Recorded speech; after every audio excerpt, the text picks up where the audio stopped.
बता दूं, बजरंग त्रिपाठी एक ऐसे व्यक्ति हैं जिनसे मिलने के बाद आप उनके प्रति कोई दुर्भावनापूर्ण बात सोच ही नहीं पाएंगे। तो ऐसा नहीं है कि मैं जानता नहीं उस परिवार को।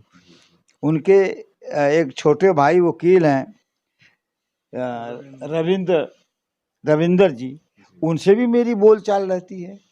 वो भी बहुत आज तक बना हुआ है कि ये किसी न किसी संदिग्ध साजिश के अधीन तफ्तीश धनंजय मिश्र तक पहुंची और धनंजय मिश्र ने 24 घंटे के अंदर इन दोनों अभियुक्तों के प्रति 169 की रिपोर्ट भेज दिया है कि उन्होंने एक आरोप गढ़ा है कि 2 बच्चे हैं जिन्होंने इनको मोबाइल दिया था और उनसे ये बच्ची बात करती थी। तो उन दोनों को लेकर के एक अलग कहानी गढ़ करके क्लास टीचर और प्रिंसिपल को उनका चरित्र प्रमाण पत्र सीओ साहब ने दे दिया कि बड़े अच्छे जाते रहे। उसी बीच ये लोग कड़ाई से बच्ची से पूछताछ करते रहे मोबाइल के बारे में, यही कहा जाता है। लेकिन आगे और उसमें क्या क्या हुआ होगा, वो बच्ची जिंदा रहती तो बताती, या तो सीसीटीवी मिले। ताकतवर है ही हैं, खुद अपने आप में ताकतवर हैं, और जो पक्ष मरा है वो बहुत गरीब है। उसके मुकाबले में, उनके मुकाबले में कुछ भी नहीं। अगर बजरंग त्रिपाठी के यहाँ चला जाऊं तो ऐसा नहीं है कि वो अच्छा व्यवहार नहीं करेंगे, या रविंद्र त्रिपाठी के यहाँ मैं चला जाऊं किसी काम को लेकर के, ये भी नहीं है कि वो भी अच्छा व्यवहार। दोस्तों नमस्कार, आप देख रहे हैं आदित्य टाइम्स न्यूज। और मैं आज आजमगढ़ में आया हूं श्रेया तिवारी के मामले संबंधित जानकारी लेने के लिए। हमारे साथ में स्वामीनाथ यादव जी हैं जो श्रेया के केस को लड़ रहे हैं। मैं आपसे कुछ जानने का प्रयास करूंगा। सर, बहुत स्वागत आपका चैनल में है। धन्यवाद। बताएं सर, श्रेया का जो मामला है सर, कैसे क्या हो रहा है इसमें? देखिए, श्रेया कक्षा 11 की छात्रा थी चिल्ड्रन कॉलेज में, और कहा जाता है कि 28 जुलाई को उसके बैग से एक छोटी मोबाइल मिली थी, और उसी बात को लेकर के उसके साथ क्लास टीचर या उनके प्रिंसिपल के द्वारा कुछ कड़ा आचरण किया गया। और 31 जुलाई को बच्ची को प्रिंसिपल के कमरे में बुला के काफ़ी समय तक रखा गया, और लगता है कि कुछ क्रूर आचरण हुआ है, व्यवहार हुआ है, क्योंकि प्रिंसिपल के बयान से भी ऐसा लगा कि उन्होंने काफ़ी कड़ाई से चीज़ों को बर्ताव में अपने रखा। बाद में उन्होंने 31 तारीख को ही सजा के रूप में बच्ची को अपने ऑफिस के बाहर काफ़ी देर तक खड़ा कर दिया, और खुद उनका बयान आया कि कुछ ऐसा कड़ा आचरण उसके साथ किया गया, बर्ताव किया गया, कि हो सकता है कि वो अन्य बच्चियों की नज़र में अपमान महसूस की हो, गलानी महसूस की हो, और उसी समय उसी क्रम में वो ऊपरी मंजिल पर जाके कूदकर आत्महत्या कर ली। इसके संबंध में 31 तारीख को ही श्रेया के पिता ने 302-201 आईपीसी के अंतर्गत मुकदमा दर्ज कराया। तफ्तीश थोड़ा सा बताया सर, 302-311 क्या, कम से कम जाने जो दर्शक लोग हैं। हाँ, 302 माने हत्या, और 201 का मतलब उसके चिन्ह को मिटाना, साक्ष्य को मिटाना। इन 2 धाराओं में FIR दर्ज हुई, तफ्तीश हुई। तो 3 तारीख को 3/8 को प्रिंसिपल और क्लास टीचर को 306-201 में मामला तरमीम करके, 306 माने आत्महत्या में तरमीम करके इन दोनों को अरेस्ट हुई, और CGM के न्यायालय में दोनों को पेश करके रिमांड पर जेल भेज दिया गया। 3 तारीख से ही वो जेल में थे। CGM के यहाँ इन दोनों का जमानत प्रार्थना पत्र पड़ा, वो यहाँ से खारिज हुआ। फिर दोनों ने अपना अपना जमानत प्रार्थना पत्र सत्र न्यायालय में डाला। वहाँ पर पेंडिंग थी बेल एप्लीकेशन और 14/8 तारीख थी उसमें सुनवाई की। इसी बीच जो ये तफ्तीश 7/8 तक आजमगढ़ के पुलिस प्रशासन के अंदर रही और यहाँ के कप्तान जो बहुत ईमानदार और कर्मठी माने जाते हैं उनकी देखरेख में चलती रही। अचानक आईजी के आदेश से यह तफ्तीश 8/8 को एसपी मऊ को भेजी गई। बस सर, क्या सर ये नियम ऐसा होता है कि जिससे जो ऐसा मामला होना नहीं चाहिए, बड़ा रहस्यात्मक ट्रांसफर हुआ। अब अंदर क्या हुआ इसे कौन जाने, ये हर आदमी के दिमाग में एक सवाल उठ रहा है। क्यों, किन परिस्थितियों में ये तफ्तीश सीधे आईजी के आदेश से और एसपी मऊ को दे दी गई। एसपी मऊ ने उसी दिन यह तफ्तीश सीओ नगर मऊ धनंजय मिश्र को सुपुर्द कर दिया। सर एक मिनट सर, जैसे हम बहुत ने कम थोड़ा जानते हैं, लेकिन ये है कि कोर्ट का यही होता है कि जिस कोर्ट के अंतर्गत ये मामला होता है, जिस क्षेत्र का मामला, तो सर जब आजमगढ़ में ये मामला हुआ सर, तो फिर दूसरे जिले की एसपी को देने क्या मतलब ये एक सवाल आज तक बना हुआ है कि ये किसी न किसी संदिग्ध साजिश के अधीन तफ्तीश धनंजय मिश्र तक पहुंची और धनंजय मिश्र ने 24 घंटे के अंदर इन दोनों अभियुक्तों के प्रति 169 की रिपोर्ट भेज दिया 9/8 को ही। सर ये 169 क्या होता है? 169 होता है कि उनके खिलाफ क्लीन चिट दे दिया कि इनके खिलाफ कोई साक्ष्य नहीं मिला, इसलिए इन्हें बोलते हैं। हाँ एफआर, मतलब ये बड़ा कानूनी उलझन का विषय है। 169 का मतलब इन्होंने क्लीन चिट दे दी कि इन दोनों के खिलाफ कोई अपराध का साक्ष्य नहीं मिला है, लिहाजा इनको मुक्त कर दिया जाए। सीजीएम ने आदेश करके उन्हें 20,000 के मुचलके पर दोनों को छोड़ दिया। 9 तारीख को ही आदेश हो गया।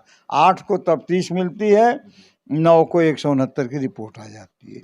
ये अपने आप में बहुत संदिग्ध और साजिश का बहुत अच्छा प्रमाण है कि इतना जल्दी 24 घंटे के अंदर इस तरह की चीज़ें हो गई।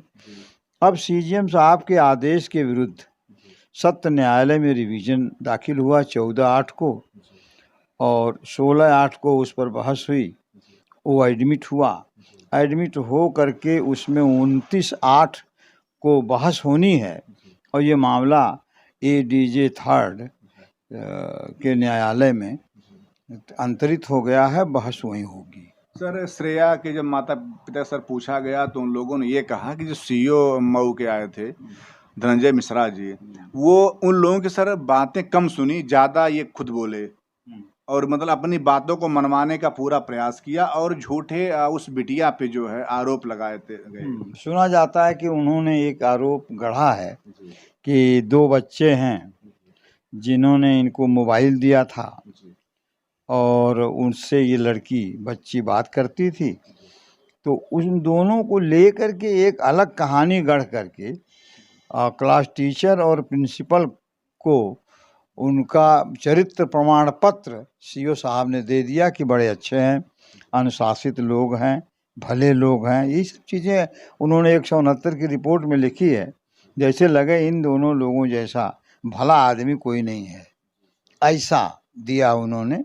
पढ़ने के बाद ही लगता है जैसे कि ये गढ़ी हुई एक रिपोर्ट बहुत सोच समझ के लिख करके प्रेषित कर दिया।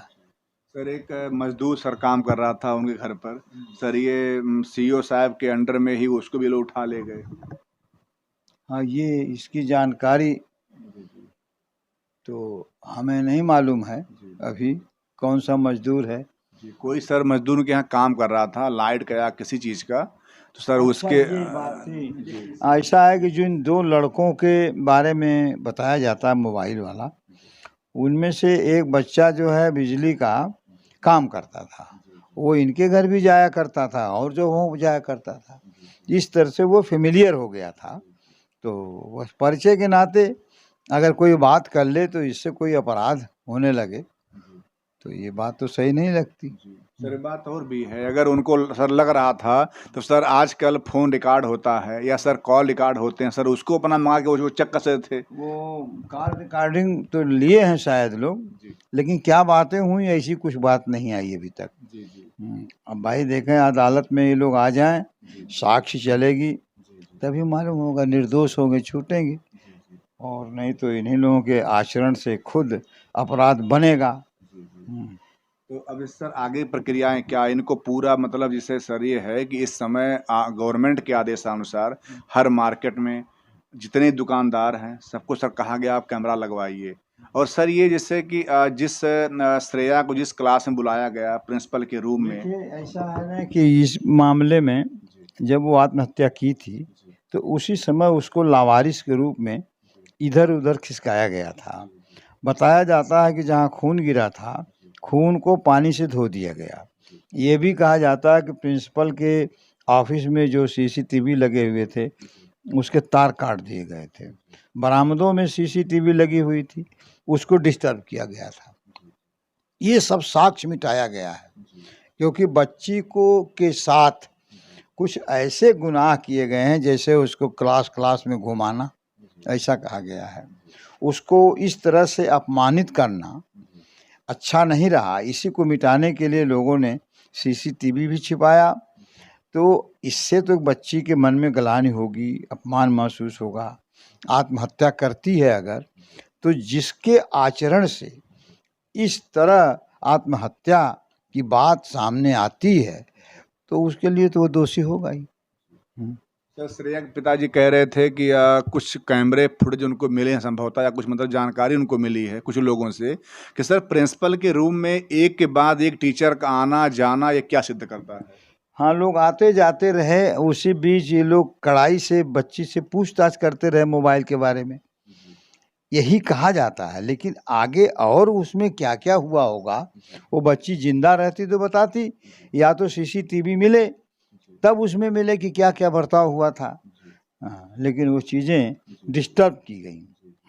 सर इसे साक्ष्य छिपाने पर क्या मतलब कौन सा धारा या कौन सा नियम? 201 आईपीसी में ही आता है वो अपराध।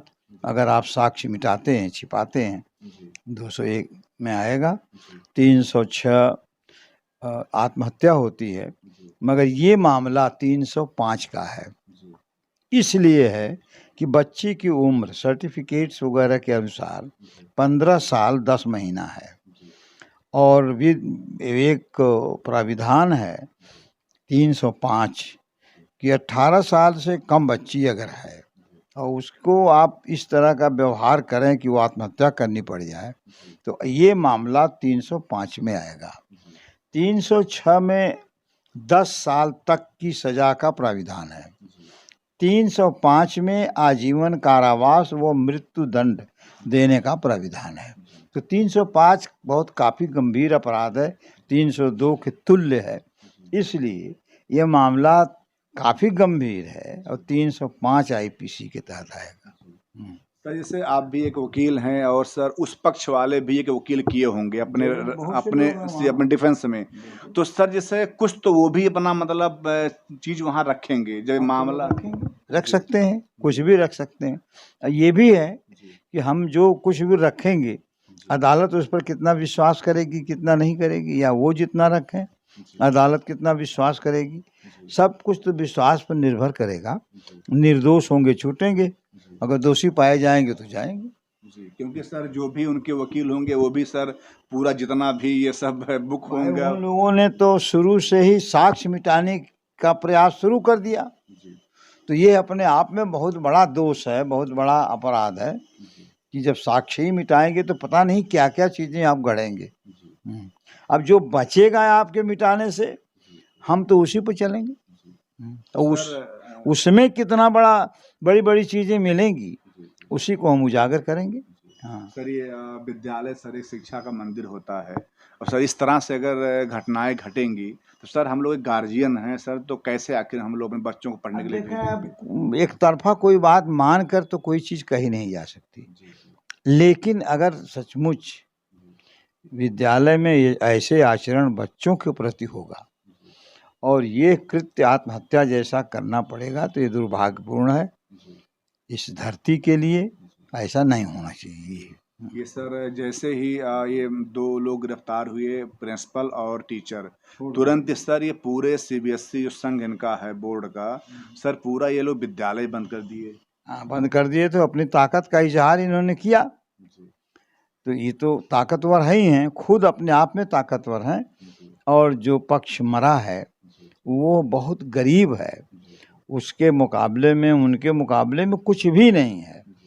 और जो विपक्षी हैं अभियुक्तगण लोग बहुत बड़े, बहुत समृद्ध हैं और राजनीति में भी इनकी बहुत पहुंच है। अब ये लड़ पाएंगे बेचारे या नहीं लड़ पाएंगे, यह एक सवाल बना हुआ है। अब जब तक ये खड़े रहेंगे तब तक तो हम लड़ेंगे, ये खुद हाथ खींच लेंगे, हट जाएंगे तो हमारा कोई वजूद नहीं रहेगा। सर जैसे क्या आपके अनुसार ये लगता है कि सर मतलब न्यायालय जो है वो एक गरीब की भी मतलब कार्रवाई दे? नहीं, न्यायालय तो कानून के अनुसार चलेगी, तो न्याय तो मिलना ही मिलना है। अब अगर कानून को प्रभावित कर ले एक सबल पक्ष तो भाई निराशा तो होगी। कुछ समय बीतने के बाद आगे क्या परिस्थिति पैदा होगी कुछ नहीं कहा जा सकता। ये गरीब को प्रलोभन दे करके खरीद लिया जाए तो हम नहीं कुछ कर पाएंगे। हाँ सर, ये सर बहुत सही डरवा आपने दिया जाए, धमका दिया जाए, उसको बैठा दिया जाए, तब भी वकील कुछ नहीं कर नहीं पाए। सर, अभी हम कल ही श्रेया के माँ से बात करके आए हैं, मैंने उनका रिपोर्टिंग दोबारा किया है। सर उन्होंने कहा है कि हमें 11 लाख कुछ 20 लाख से कुछ रुपया देने के बाद मतलब लोग हम हौफा उड़ा रहे हैं, लेकिन क्या हमारी बेटी वो दे सकते हैं? नहीं, उनका कहना तो बिल्कुल सही है, लेकिन ये सब भाव कुछ दिनों तक मन में रहते हैं। समय के साथ धीरे धीरे आदमी निर्मोही होता चला जाता है और एक दिन आता है कि जब बिटिया का चेहरा आपके दिमाग से उतर जाएगा तो हो सकता है कि आप प्रभावित हों और इस लड़ाई से अपना मुख मोड़ लें। तो उस समय हम लोग भी नहीं कुछ कर पाएंगे, लेकिन समय बलवान है, आगे ये लड़ाई बड़ी कठिन है, लड़ा जाएगा। अगर ये खड़े हैं तो लड़ा जाएगा। सर लास्ट में एक और सर क्वेश्चन, क्या सर आपको मतलब जैसे इतने बड़े वो बाहुबली आदमी हैं तो क्या सर कभी आपको डर नहीं लगा मतलब कि आप उनके विरुद्ध मुकदमा मतलब से लड़ रहे हैं? नहीं, आपका सवाल बिल्कुल सही है। आज के युग में ऐसी डर लग सकती है, लेकिन हमें नहीं लगती, क्योंकि अगर हम गलत होंगे तब डर लगती है। हर वो वकील जो पक्षकार बन के गलत काम करेगा उसे डरना चाहिए, और जो केवल कानूनी लड़ाई लड़ेगा उसको डरने की कोई आवश्यकता नहीं है। और कोई भी पक्षकार ऐसी दुर्भावना कभी नहीं रखता अगर वकील उसके खिलाफ आउट ऑफ वे जाके न काम करे।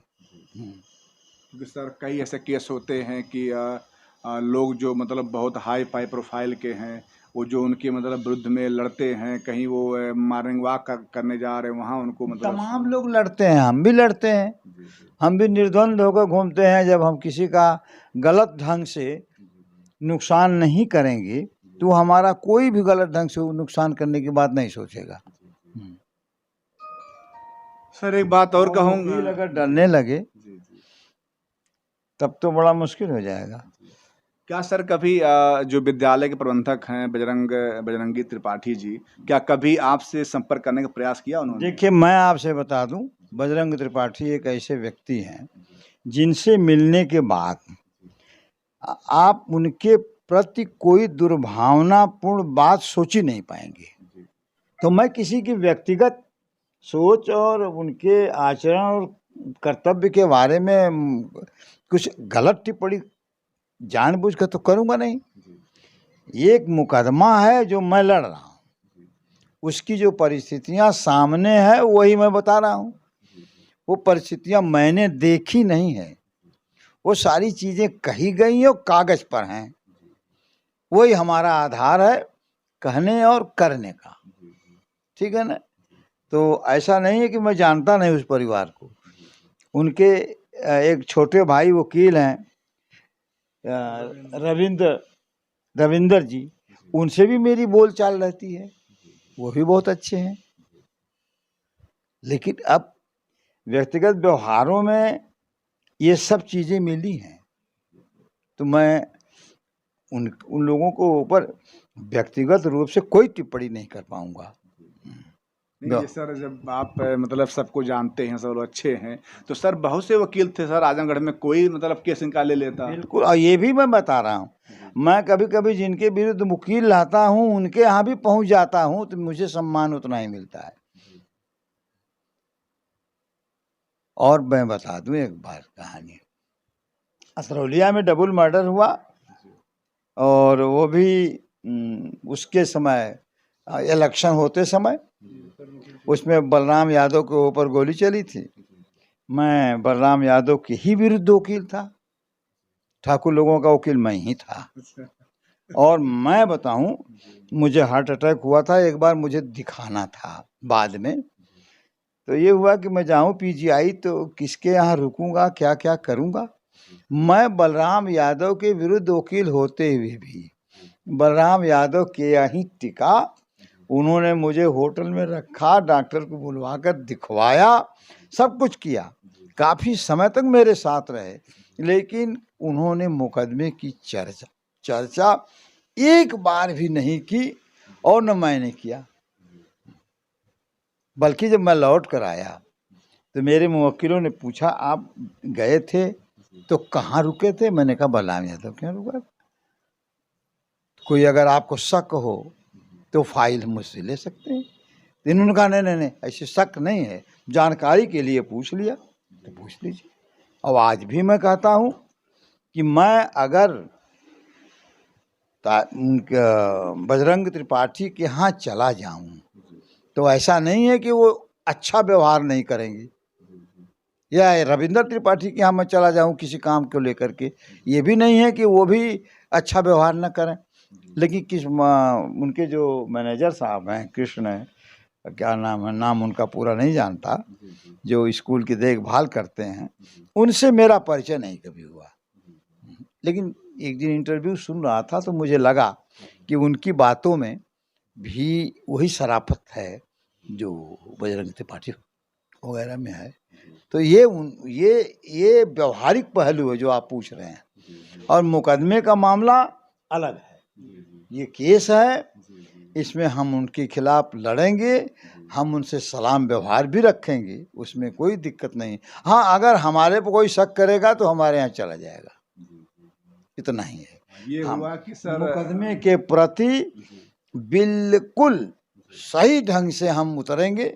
अगर लड़ने वाला खड़ा रह गया तो हम अंत तक उसका मुकदमा लड़ेंगे। ये हमारा धर्म है, हम लड़ेंगे। और ये हमारा धर्म कभी नहीं कहता कि हम विपक्षी पर कोई ऊट पटांग अंड बंड कमेंट करें, ये धर्म नहीं है। मुकदमा लड़ेंगे, ठीक है। अब मैंने बताया ना कि मुझसे परिचय है आज भी। सर का ये कहना है कि पेशा अपना अलग है, व्यक्तिगत व्यवहार अलग है। अगर वो जब कोर्ट में अगर कोई भी खड़ा होगा, कितना भी हमारा व्यक्तिगत व्यवहार उससे होगा, लेकिन जो कोर्ट कार्रवाई होगी उस समय हमारा वह मतलब ना तो व्यवहारिक है, ना हमारा दोस्त है, ना हमारा कोई वो है। उस समय केवल जो कोर्ट कार्रवाई के अंतर्गत होता मैं वही करूँगा। तो आप लोग कमेंट कीजिएगा कि जो भी सर ने क्या कहा, कैसे कहा, और श्रेया को न्याय मिलना चाहिए। सर लास्ट में जो है क्या कहना चाहिएगा? मैं यही चाहूँगा कि सब लोग देखें, सच्चे हृदय से हर आदमी चाहेगा कि दोषी को सजा हो। एक बच्ची मरी है, अगर वाकई उसके साथ ऐसा आचरण हुआ है जिससे वो प्रेरित होकर या विवश होकर के आत्महत्या की है, तो उस स्तर तक दोषी को सजा मिलनी चाहिए। और ईश्वर से कृपा करें कि निर्दोष न फंसे, लेकिन दोषी बचे भी ना।